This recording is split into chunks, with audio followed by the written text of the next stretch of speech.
bikinlah konsep ribut di tempat.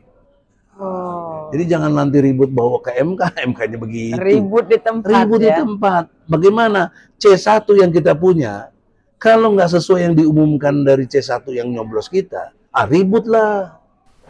Padahal ya, ada sikap Megawati yang bagus. Saya kalau bagus, namanya objektif kan. Yes. Kalau jelek, saya bilang jelek. Yang objektif bagusnya Mega itu, dia tidak mempromosikan Puan.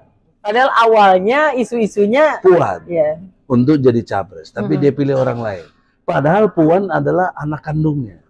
Itu bagus. Dia tidak nepotisme. Tapi sengaja dipermalukan oleh Jokowi, dia majuin anaknya. Coba, kok Mega diam? Bahkan yang paling saya kecewa, kalau ini saya kecewa, dengan Menteri Luar Negeri kita menggagas satu pemikiran untuk menjadi berdampinganlah dua negara. Ada Israel, ada Palestina. Ini kan menurut saya blow on gitu loh.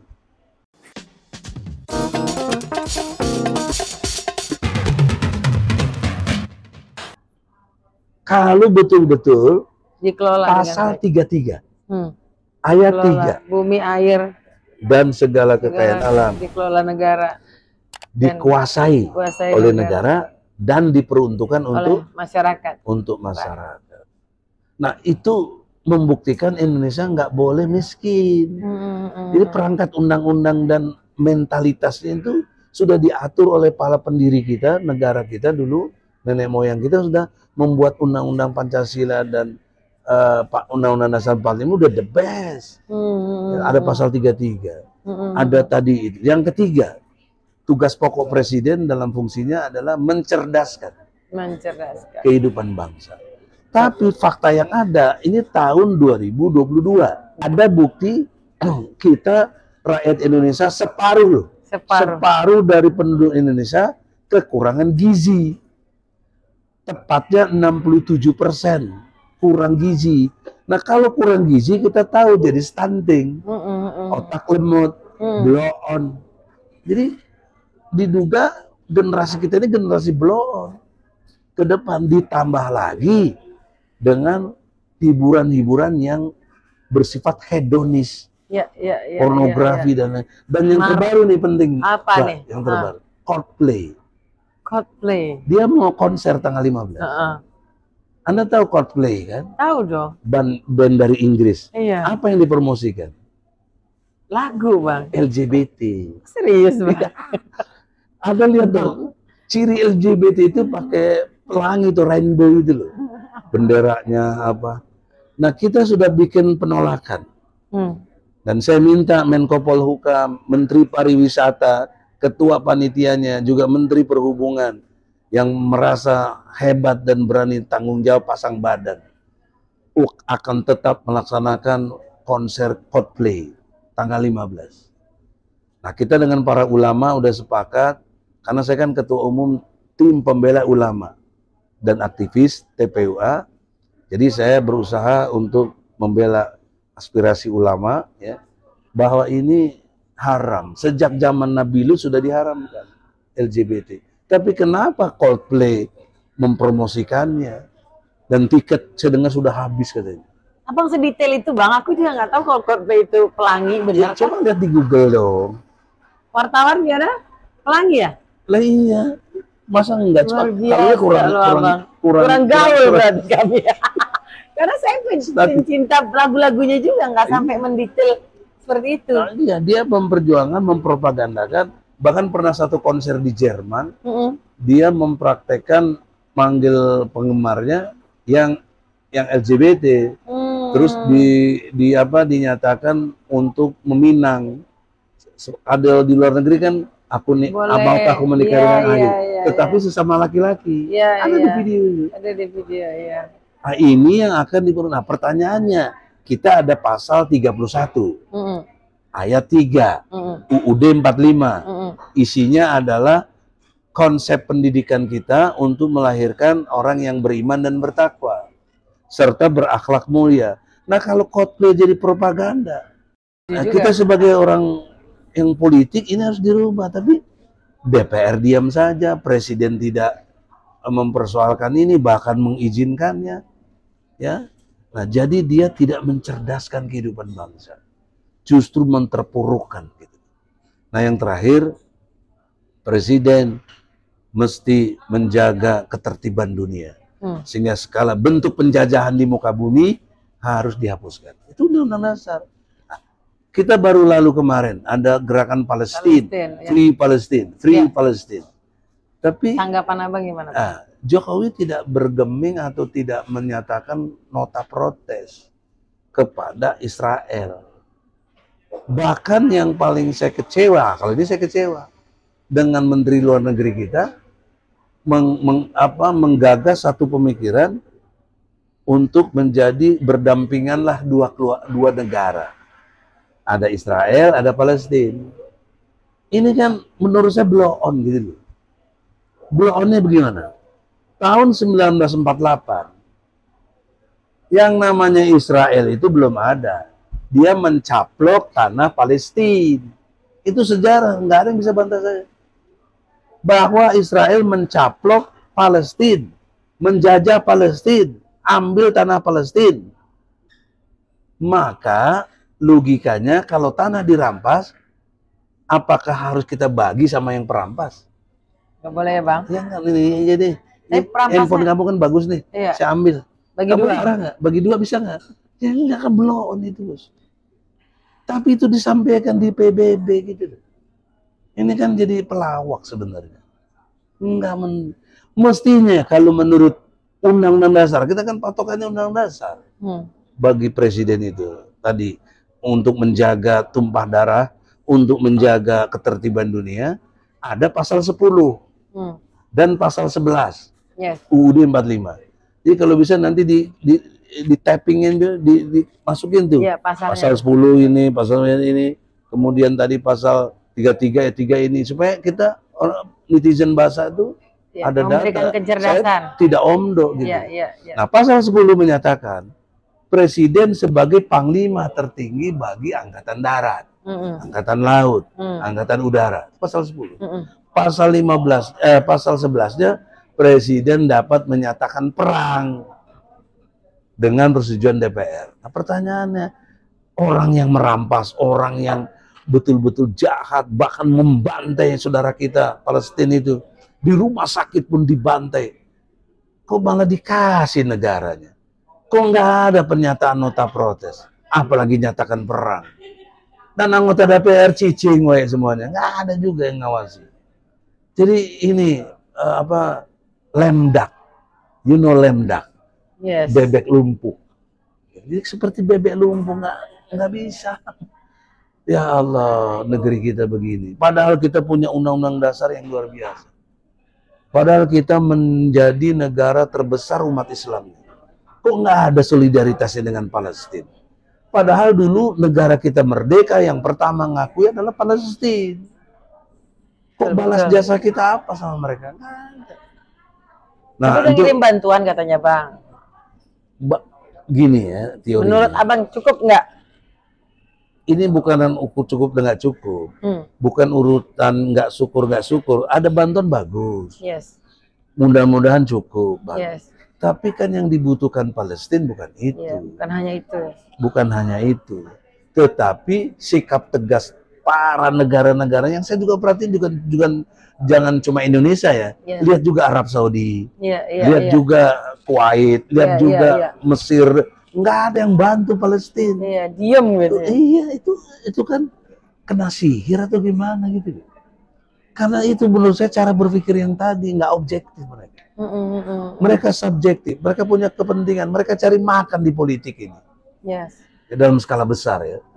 Nah, oleh karena itu mereka ngerti kenapa? Karena Israel itu Amerika kecil, sementara Amerika adalah Israel besar.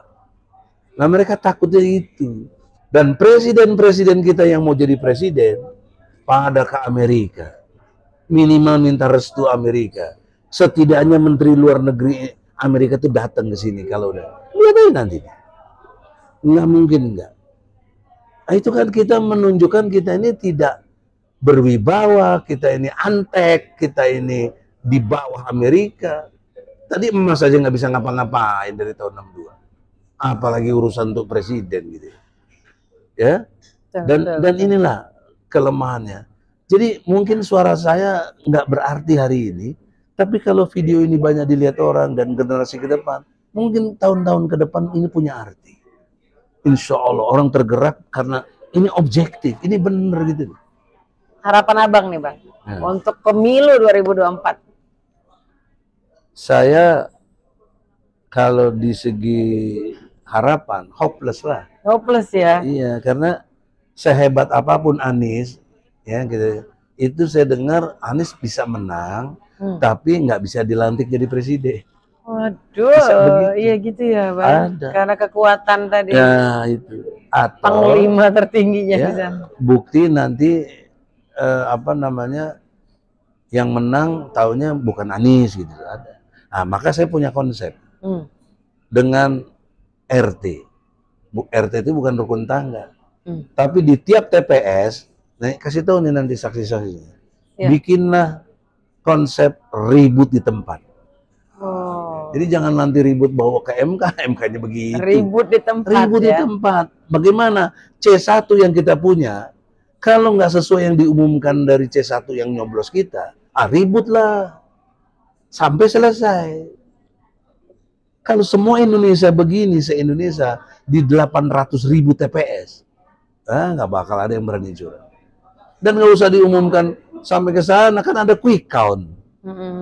Sore juga udah ketahuan.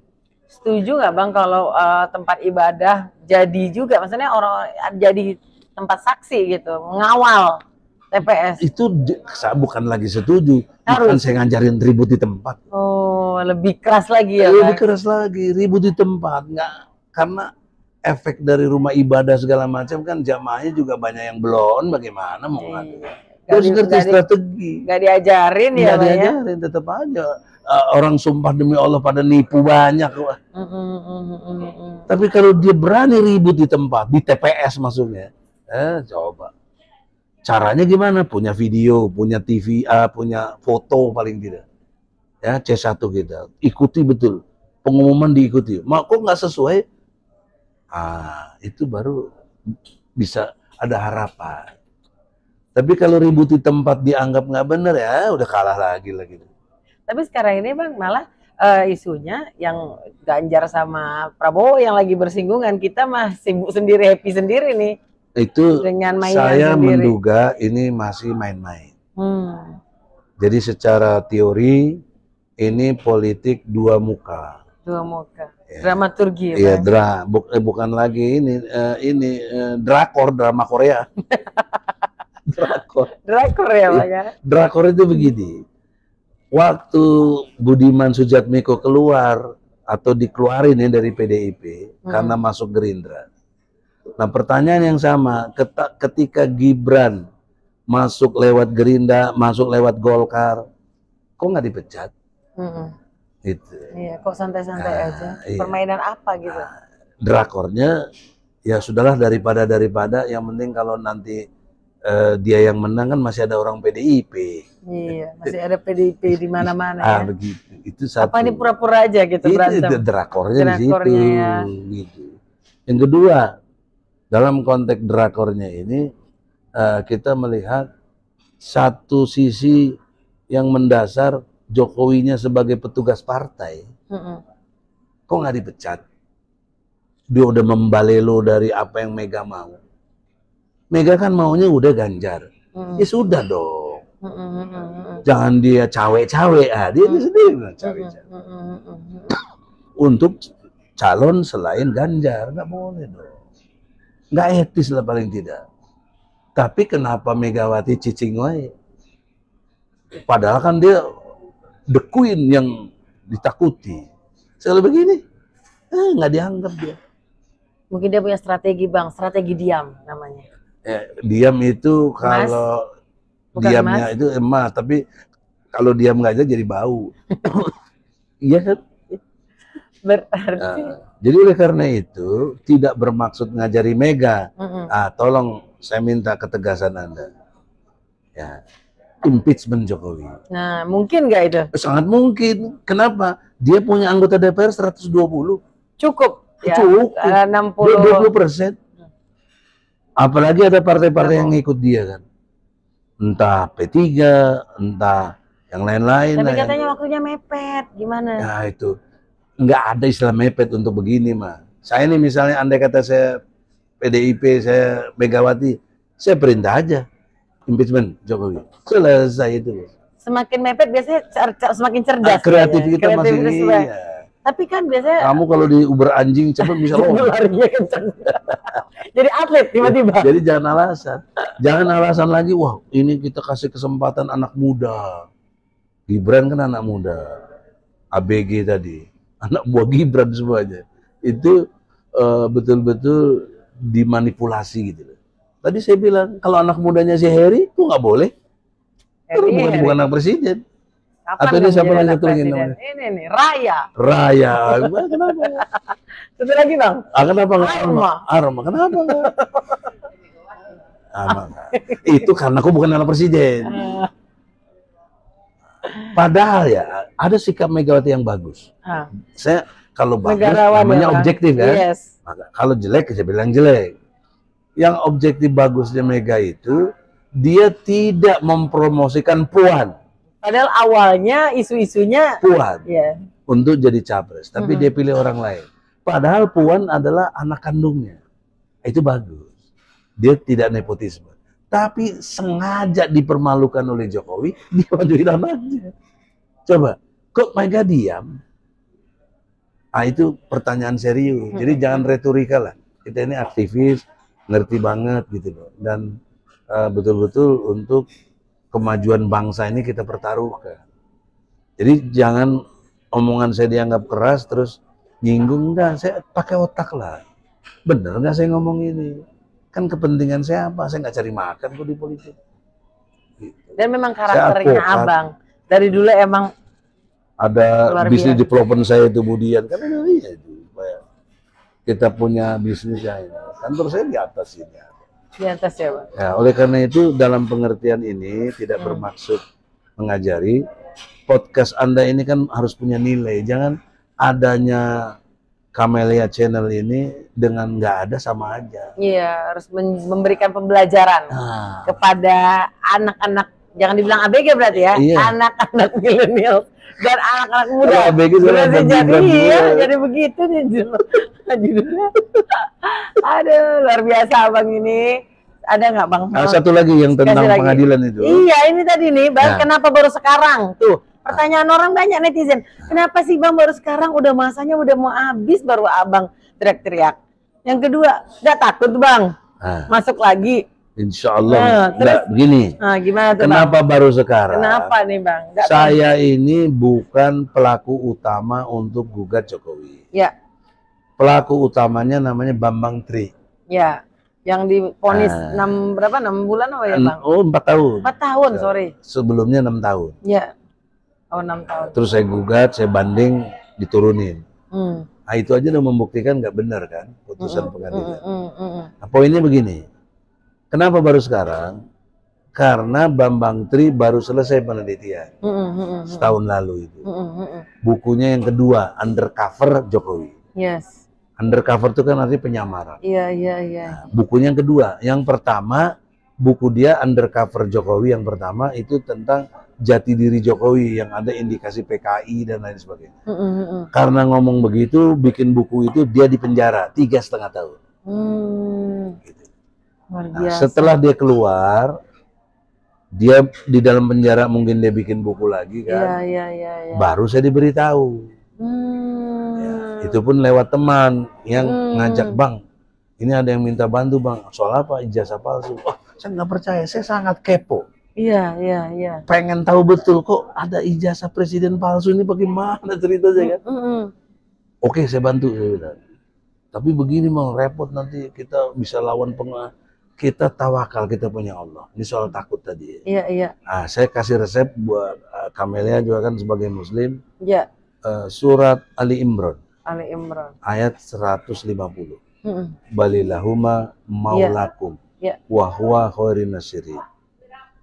cukuplah Allah sebagai pelindung Ya. dan penolong yang terbaik. Yes. Nah, saya berlindung itu. Nah, ayat 51-nya saya lihat, nanti Allah bikin rasa takut kepada orang-orang kafir. Jadi yang menarik dalam soal ijazah, tidak satu patah pun Jokowi membantah. Nggak ada keterangannya. Sampai terakhir di pengadilan tidak juga memberi surat kuasa. Coba misalnya ya, Kamil digugat, ya kan? Terus lawannya itu kan pengen Kamil yang hadir di pengadilan, tapi Kamil nggak bisa. Kamil harus buat apa? Ya buat surat lah. Surat kuasa. Betul. Ya kan? Yes. Nah, kalau nggak ada surat kuasa, lawannya Kamil mau nerima nggak? Enggak. Pasti. Nggak jelas dong. Iya, Nah, ini yang terjadi sama Jokowi sudah 3 kali. Nah, terus akhirnya bagaimana tuh Bang nantinya? Akhirnya Nggak direspon dia. Hakimnya kepusingan, kabur sendiri gitu, pusing sih. Kok kabur itu gimana itu hakim? Ya, dia menista dirinya sendiri. Dimanapun nggak boleh, hakim itu harus menemukan hukum dalam kondisi apapun. Bingung hakimnya. Bingung karena diserbu terus dengan logika saya dan logika teman-teman lain. Satu logika hakim yang nggak bisa dibantah. Dia menghimbau saya sudah terima mediasi. Kenapa saya bilang harus terima? Ini kan urutannya begitu. Habis ini harus mediasi. Jadi dalam konteks ini, kalau mau mediasi, pertanyaan saya Pak Hakim, apa Bu Hakim? Apakah tidak melalui dulu surat kuasa? Kan surat kuasa dulu, siapa saya mau mewakili mediasi dengan siapa? Kalau Anda yang nggak ada surat kuasa, ngapain saya ngomong sama Anda? Iya. Nah, oleh karena itu, dengan hormat, harus dimengerti ya. Jangan tidak mengerti soal hukum. Surat kuasa itu diatur dalam HIR, pasal 123, ayat 1. Yang menghendaki pemberi kuasa harus memberikan kuasa kepada penerima kuasa, kecuali pemberi kuasa hadir. Itu kan jelas itu. Nah, kenapa kok yang saya gugat Jokowi yang datang surat mandat dari apa, Jaksa Agung, dan dari Menseknek. Itu kan nggak masuk akal. Di mana otaknya? Ini kan urusan hukum yang semua orang dianggap tahu, apalagi presiden masyarakat. Jadi sampai detik ini Jokowi tidak memberikan surat kuasa. Nah, oleh karena itulah kita tolak. Jadi jangan salah paham, bukan kita nggak ini. Kita mau sekali mediasi. Bahkan saya ingin cepat selesai, case close istilah saya. Apa? Kalau dia tunjukin ijazahnya, tutuplah sudah. Bener Jokowi, kita bela, kita doain makan. Tapi kalau dia nggak pernah tunjukin ijazahnya, bagaimana coba? Kan nggak perlu sarjana yang begini, otak kecil aja, anak kecil maksudnya bocil nggak ngerti itu. Tapi ini karena lagi-lagi kepentingan, lagi-lagi kepentingan politiknya lebih besar lagi ya. Sehingga kebenaran yang harusnya ditegakkan jadi nggak tegak. Nah, ini tolong dimengerti, terutama nih anggota DPR. Kenapa kalian diam ani ditanya oleh akhirat kalian? Ya minimal dari partai kita PKS, kenaon cicing wae. Kenapa dari PKB juga cicing wae? Ya, Nasdem juga yang katanya, tanya dong ini ijazah ini. Tapi nggak ada. Nah, tapi dalam waktu dekat ada karena DPR disfungsional, saya akan minta ke DPD. Oh, DPD RI. Nah, DPD kan punya hak juga mengawasi jalannya pemerintahan. Jadi tolong DPD terima kami untuk bisa manggil presiden. Karena hakimnya udah kabur gimana gitu. Nah, itulah cara-cara yang tetap konstitusional. Saya tidak buat anarkis, saya tidak bikin kerusuhan, saya menegakkan hukum. Jadi jangan disalahpahami netizen semua dan rakyat Indonesia yang lain. Walaupun Anda tidak dukung saya, tidak masalah, tapi objektiflah. Objektiflah, artinya jangan berpihak. Anda hanya berpihak kepada kejujuran, kebenaran, dan keadilan.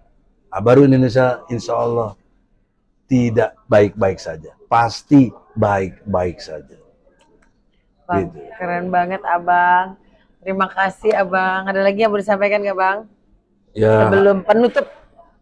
Ya itu yang terakhir ya. terutama bagi yang Muslim. Ada satu ukuran munafik yang banyak orang nggak tahu. Apa tuh Bang?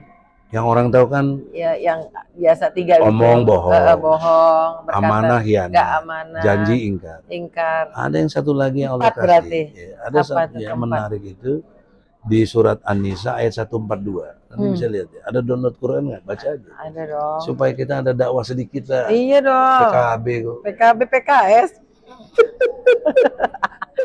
An-Nisa ayat 142. 142. Terutama ini buat laki-laki nih, jangan lagi nggak mengindahkan ini Quran ini. Sesungguhnya orang-orang munafik itu hendak menipu Allah, tetapi Allah membalas tipuan mereka dengan membiarkan mereka larut dalam kesesatan dan penipuan mereka.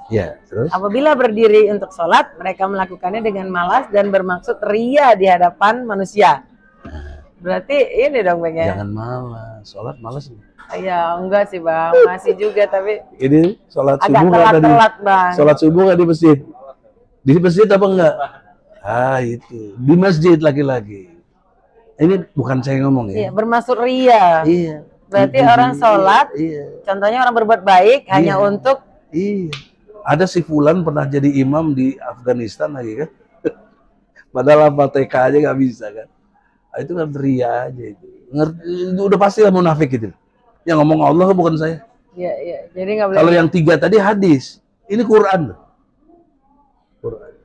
Jadi maksudnya kenapa ini pesan? Janganlah kita begitu. Iya. Kita masih diberi nafas oleh Allah, kesempatan masih ada, bertobatlah, jaga sholatnya. Jaga sholat ya. Karena tiang agama ya Bang. Baca Al-Quran dan infak. Jadi kalau nanti dapat gaji DPR, infak dulu yang infak, semuanya gaji ya. Saya kalau jadi semua gaji saya infak deh Bang. Waduh, 20% aja. Kalau kami tadi susah itu gimana buat make up susah. Saya nggak pakai benda sih Bang, aman ya. Oke, terima kasih loh. Kamil. Bang, terima kasih loh Bang. Tolong banyak pembelajaran yang atas izin Allah. Iya dong Bang, ini orang media semua nih Bang. Masih aktif di media TV Bang semua. Oke, semoga Loredo, mohon maaf kalau ada yang tidak berkenan. Saya senang banget. Balaslah juga dengan podcast. Jangan dilaporin polisi. Itu blow on. Oh iya, kemudian sering gitu ya Bang. Jawab dong. Iya, nggak apa-apa sebenarnya, bebas ya. Jawab. Berarti Abang diperhitungkan Bang. Ya, tahu. Makanya mereka begitu, sabarlah, banyak kuat Bang. Karena kita udah bareng soalnya Bang perjuangan ini ya Bang. Betul-betul berkoalisi yang benar ya. Iya. Insya Allah amin. Menang. Amin. Terima kasih Abang udah main di podcast Kamil, banyak pembelajaran juga yang udah diberikan kepada teman-teman, terutama teman-teman penontonnya Kamil, anak-anak milenial dan perempuan Bang. Ya, tetap sehat dan terima kasih ya Bang. Tambahin sehat, kuat, bahagia. Sekuba. Sehat, kuat, bahagia. Kita bikin generasi sekuba, jangan ABG. ABG lagi, sekuba. Terima kasih. Assalamualaikum. Waalaikumsalam warahmatullahi wabarakatuh.